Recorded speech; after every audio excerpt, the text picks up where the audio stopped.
A few months back, really closer to a year ago, a friend of mine suggested that we do something interesting with our night for once.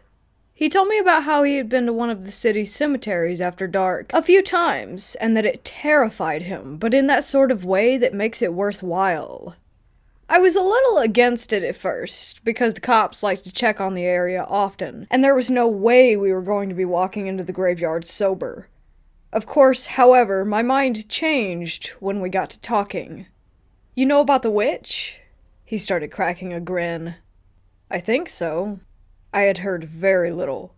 "Remind me, just in case." "So there's supposed to be this witch or ghost or some crap, and I know right where the grave is." Jesus, alright. I don't know exactly what I believe, but I know that the place is messed up. He paused, thinking hard.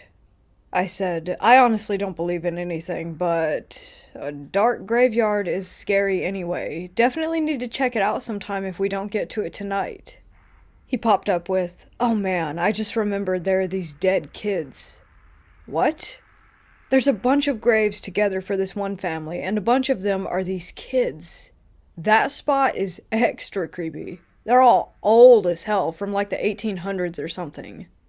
"Well, I guess we gotta go see all of it."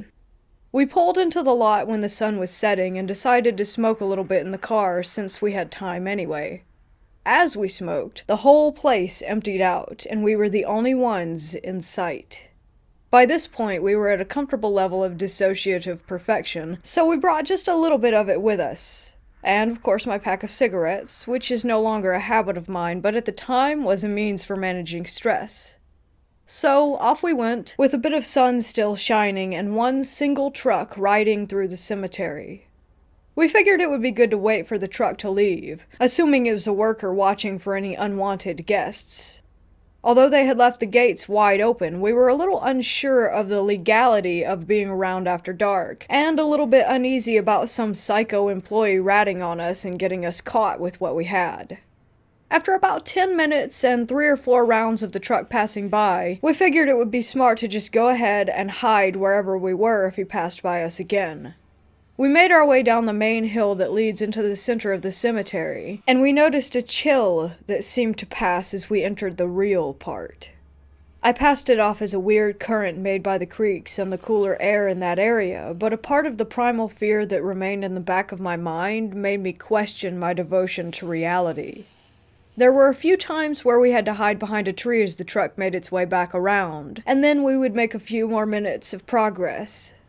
As we began to become too close to sober, we imbibed a bit more. Another 30 minutes or so passed, and we had decimated almost our entire on-hand supply. We also had no clue where we were. As we wandered along the dark, winding roads, we started to get concerned about our phone batteries. His phone was worse off than mine, being near dead already, although mine was hardly doing better. After deciding to keep them in our pockets for the time being, the dark and discomforting silence started to make both of us paranoid. It was, of course, a bit heightened by our habits. We also noticed something else that was upsetting. We had started to go around in circles. As we realized this, I had the first real wave of fear for that night come rushing over me. I could swear that someone was inside one of the mausoleums with their face just barely out of view and moving around in the shadows. Dude, do you see that?" On instinct, I grabbed for my inhaler. "What? What the hell are you talking about?" my friend said. "In that, right there." I looked toward the window rather than pointing. "I swear to Christ, I just saw someone in there. I saw the shadow of a face." My friend brushed me off. "You're just freaked out because you smoked too much. It's nothing. Come on, we need to get to the witch, and then we can get the hell out of here. You still want to go see that?" "Well, yeah. If you don't want to, that's cool, but I'm gonna. I mean, alright, I'm cool with doing that, but I'm just getting a little out of it." About 3 cigarettes and another hour later, we heard something unnerving. At first, we assumed that it was a bunch of drunk teenagers, based on the volume and range of noises being made. Walking further, we found a sign for construction, and being high, we thought it made perfect sense that a group of construction workers must be around. You know, for some good nighttime, silent construction work. Then the voices began to get a bit too quiet for our comfort. We booked it, barreling in no real direction, and somehow ending up at the place. "Here it is," my buddy exclaimed. "This is it?" I looked to a massive circle of tall, dry grass. "Is it in the middle of this?" "No, man," he replied. "It's way in the back." "Come on, I'll show you." I put another cigarette to my mouth with a slight tremble in my hand and followed him through the pitch black and to a large stone structure in a patch of dirt. It was the family he had mentioned, and it made my stomach turn. The cold, rushing wave of fear came back, but it was too late to change my mind. We walked onto the large stone slab and then around it. As we walked around it, he pulled his phone back out to read the headstones. I was nervous with his light being on at this point, after being near those people that we had seen. After a minute, he turned to me. "You want to see the really messed up part?" "Messed up how?" I asked. "The forgotten children. Their graves are back there down a skinny path." He motioned toward the trees. "You down?" "Well," I said, "I've got my smokes. Let's go." We looked at the graves, and my stomach turned, but I was unsure of why. I disliked the idea of dead kids, but my demeanor would never call for me to feel as sick as I did at that moment. Then my friend flipped his phone light back on to read off the names and dates. I started to really become anxious at that point, even voicing it. I scanned the woods, unable to see anything. My friend told me to just calm down, that the people we had seen had probably left by now. Then we heard a blood-curdling scream coming from the woods. At most, it was 50 feet away. It was an unusual scream, aggressive almost. It didn't sound as if someone were hurt, but more that they were threatening us. I was sure at the time that it was a woman, but the hopeful side of me likes to imagine that we just heard some animal. As we paced back down the path toward the stones at the base, I pulled a few cigarettes from my pocket and began to light them like crazy. This was pushed further by my friend stopping to read more stones, as we saw no one following us. Within 10 minutes he had had his fill, and we continued back into the main area. After even more walking, we passed a group of cars parked in a grass patch. We assumed they must have belonged to the group of people from earlier, but we began to wonder why more than 1 or 2 people would be there for so long. Then we got lost for real. Deep in the back of the property, we found the witch's spot, but nothing of interest, so we decided to head back. By now his phone had died, so we used mine to get a map up. We had 30 minutes of walking to get through to get to the car. Halfway back, we started hearing voices again, loud and brash. However, as we got closer, they got less energetic. I peered ahead and froze, grabbing my friend and shushing him. I could see 3 large shadows right down the path from us. I also forgot my phone screen was on and heard something I'll never forget. "Wait," a deep voice murmured. "Do y'all see that?" "See what?" A second man joined in. "That, right there." The silhouette of his arm pointed directly to us. "That light." I slapped my phone screen against my torso, panicking in an attempt to turn it off. Both of us held our breath, staying still as statues while that group kept discussing. "Go check it out then," chimed a woman's voice. "Or are you too scared?" "Why don't you stay here and check it out while we leave?" "Oh, screw off," she teased, in a way that helped me think they were decent people. We started to shimmy toward the patch of graves to our side, hoping they would forget about us and leave like they had said. But then we saw what kind of people they really were. The first man hushed both of the others, and nearly gave me a heart attack. "Let's get 'em." Both men darted toward us, but we were out of sight by then, low to the ground by the hill that we had run across, hiding. We heard them making their way around the area, and we somehow circled behind them, making it out. Then we heard cars starting. For about 20 minutes, these psychos circled through the paths looking for us, and it cost us another half hour overall. Exhausted, we made our way to the entrance, with an empty cigarette box, an empty bag, and a little bit of paranoia.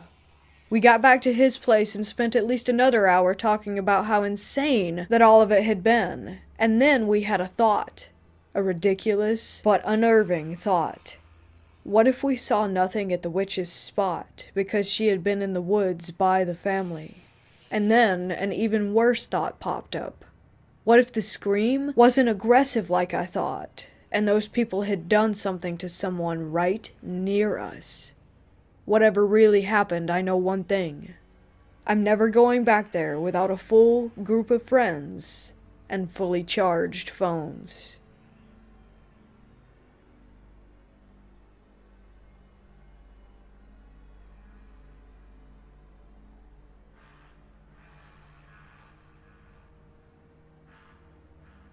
In high school, my friends and I knew a guy named Gene. For whatever reason, Gene had a habit of telling extremely tall tales centered on himself, as if he were trying to make himself look cooler. The most repeated one was his claim that in a nearby ravine, a coven of druids practiced and were schooling him in ancient magic. He always played them straight, as if they were unquestionably true. He never had any evidence. While taking a walk one night, I happened upon a construction site. Being heavily into urban exploration, I explored the heck out of that site and, upon leaving, tipped over their porta potty. I was still a bit immature, and I thought it was funny. After that, whenever I found one, over it went. One day I told some friends about it, and Gene, ever the showman, chimed in with, "Oh, that's nothing. I like to burn them down." Arson was most assuredly not our thing, and we knew that Gene was full of it, so we were just surprised when, calling his bluff, he offered to prove it by showing us the fruits of his labors. 5 of us piled into the car, only one of us had a car, and followed Gene's instructions. The site was in a rural area with lots of big hills and dense forest, common in the Pacific Northwest. At a sharp elbow on a 2-lane road was a gravel turnoff leading maybe 100 feet into the woods to a gravel parking lot. This was the starting point for a number of hiking trails. There were no lights there, and the street light out on the road didn't show very much through the trees. Also, there were no other cars. One of the trails began past a gate that was designed to keep off-roaders from the trails, and it took a sharp left turn from the back of the parking lot. The porta potty had been about 30 feet or so up the trail, and on a later visit by day, we found out that Gene really did burn it into a puddle of blue goo. That night, we didn't make it there. We had a couple of flashlights, and we all started up the trail as a group. As far as I can recall, we never heard any noises, animal or human. We got about halfway to the spot, then all of us stopped walking. Someone whispered, "Do you feel that?" And we all bolted down the trail, piled back into the car, and got the hell out of there. Once on the road, we compared thoughts. I felt what everyone else did. The deepest, most intense, raw fear that I have ever endured. It was like we suddenly faced impending death. It clearly indicated, I need to leave right this instant. I can only guess that there might have been a cougar or something, as they've been known to attack hikers, but we saw and heard absolutely nothing. I've read that if a little voice in your head tells you to do something, it's a good idea to listen. Part of me wonders if Gene's porta potty fire pissed off some forest spirit or something. I've been back to that trailhead a few times during the day to show friends where this happened. I've also brought a friend who's quote-unquote sensitive, as they say, and they didn't pick up anything. I've had a few odd experiences, including seeing a couple of ghosts, some strange lights in the sky several times, and some other stuff. This is the only unexplainable experience that I've had which was deeply scary.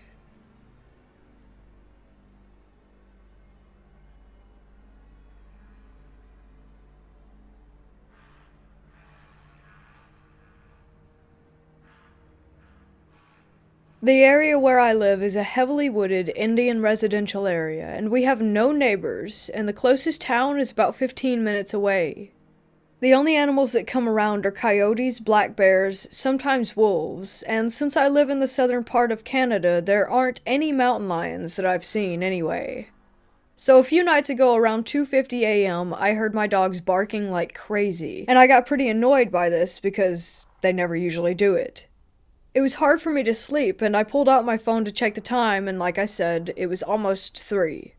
Since my bedroom has a window, I opened it to call my dogs back, and they didn't stop barking. I tried a few more times, but then I heard a sort of wailing, crying sound from the woods. I heard foxes can sometimes make screaming sounds, but this didn't sound like a fox's cry. I don't think it could have actually been a woman, considering, like I said, that we don't have neighbors. I tried telling my grandfather, but he doesn't hear it, and when I told my grandmother, she didn't want to talk about it since she can sometimes be superstitious.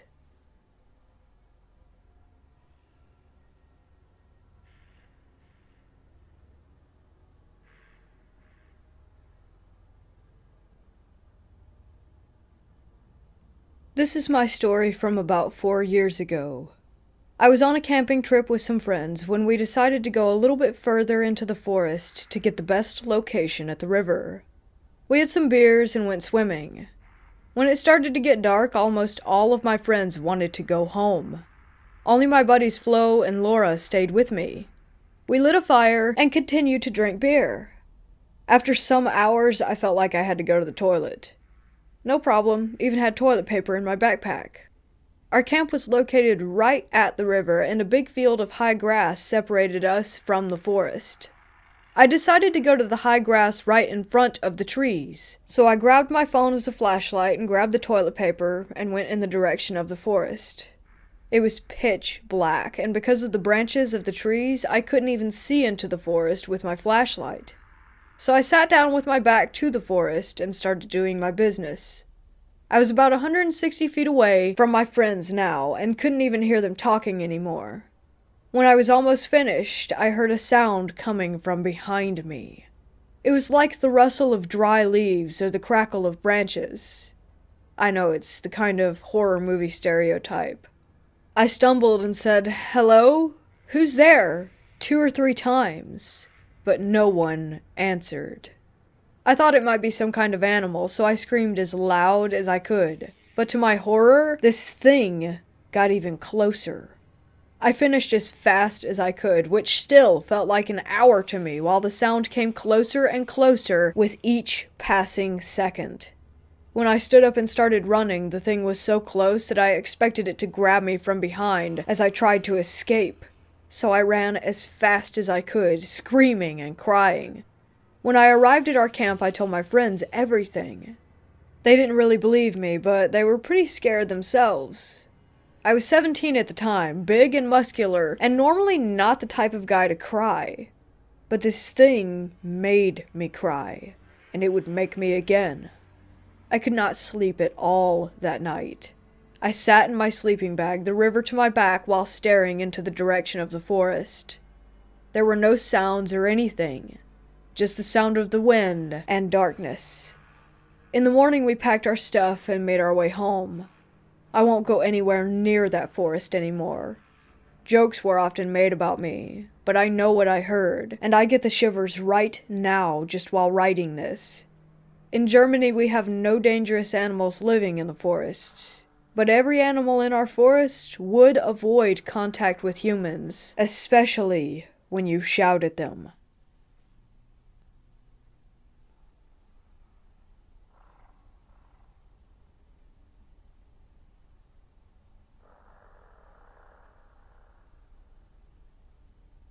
Me and my friends went into the forest that's in my backyard. We went at least 5 minutes deep into the woods, down to a stream. We looked across the stream and saw a log, or at least what we thought was a log. It might have been, but one of us pointed out that it seemed to have turned its head. We ran as fast as we could back out of there. This was during a sleepover. We went to sleep around 3, but I ended up waking up around 4 after hearing a noise. I saw a shadowy figure that immediately disappeared once I laid eyes on it. I haven't seen anything else since. It could have just been my imagination, but I could have sworn that I did in fact see it. And it had the same outline as what we saw from a distance earlier that afternoon. My friends and I told me that I was just being paranoid, but I don't think I was. So I checked it out again in the same place, and the log figure was gone. So I still feel as if that thing were not after me, but after one of my friends. 2 years later, and still, I haven't heard or seen anything of it. Although every now and then, I do get the feeling that I'm being watched. I've been getting a little less sleep, but I think that might just be the fact that my sleep schedule is trying to adjust, but I still don't know what that thing is, and whether or not it was real, or if it was just part of my mind playing tricks on me. But again, I don't think that that was it. Remember when I said I hadn't seen anything of it since? Well, I lied. The other day I went back into the forest, and there it was, in the same position that me and my friends had seen it in 2 years ago. I brought them over there, and they confirmed that they were seeing the same thing. It did not look over this time, but I've had an uneasy feeling ever since. They started to stop with the feeling 1 year afterward, but when I saw it a few days ago, the uneasy feeling increased. I don't know what it is, or what it wants, but I don't like it. It's not anything I've seen in any paranormal YouTube videos or anything else about the paranormal, which leads me back to believing that it wasn't real. But my friends confirmed that it was real, and I'm not questioning what they said. So it was real, and it was scary. I hope the uneasy feeling goes down soon, and if the thing ever comes near my house again, I'm going to call the police. Oh, and I forgot to mention that the morning after the sleepover, I saw not footprints, but something else that I can't quite put my finger on. Something that no human foot could ever have made. I have no idea what it was, and don't plan on trying to figure it out.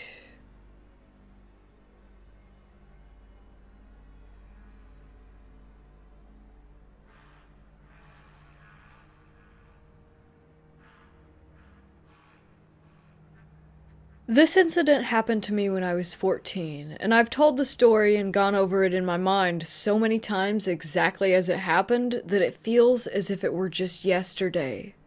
My uncle, 2 younger cousins, aunt, and I had gone up to the Rocky Mountains to have some fresh air and watch the stars. We went up a lot back then, when you were still allowed to at night. Now that park closes at 10, sadly, and our adventures such as this one ended about 3 months after this incident. Those two things are somehow inextricably linked in my mind. I can't help but wonder.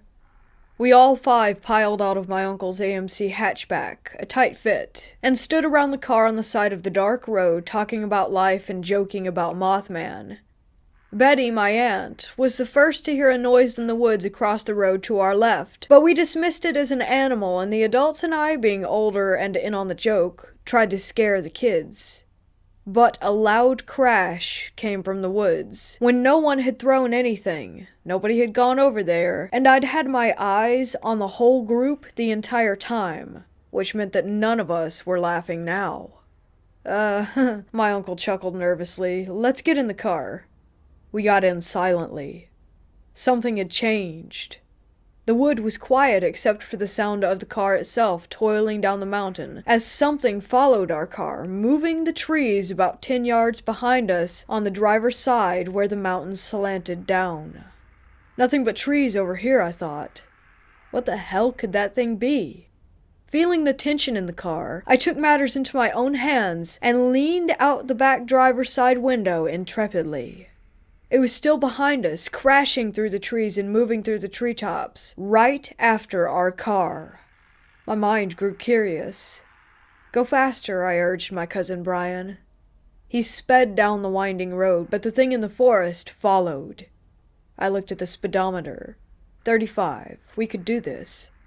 Go faster, I said. It was keeping pace, but always just behind the car.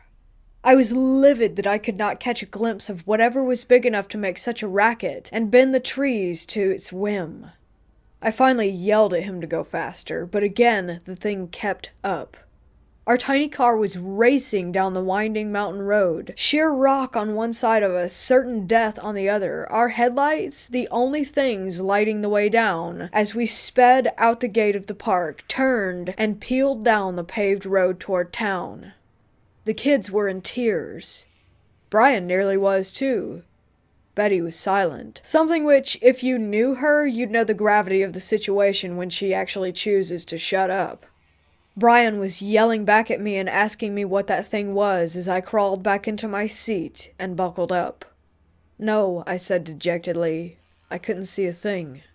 Months later, I tried to talk to my family about the occurrence, and found that none of them even remembered it except Betty.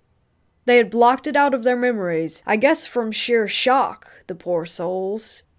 Even to this day, my uncle and younger cousins don't even want to talk about it. Looking back now and having watched a lot of Bigfoot investigations since, it's a likely possibility that what I didn't see was a Sasquatch. However, there are things even weirder than that in this local area.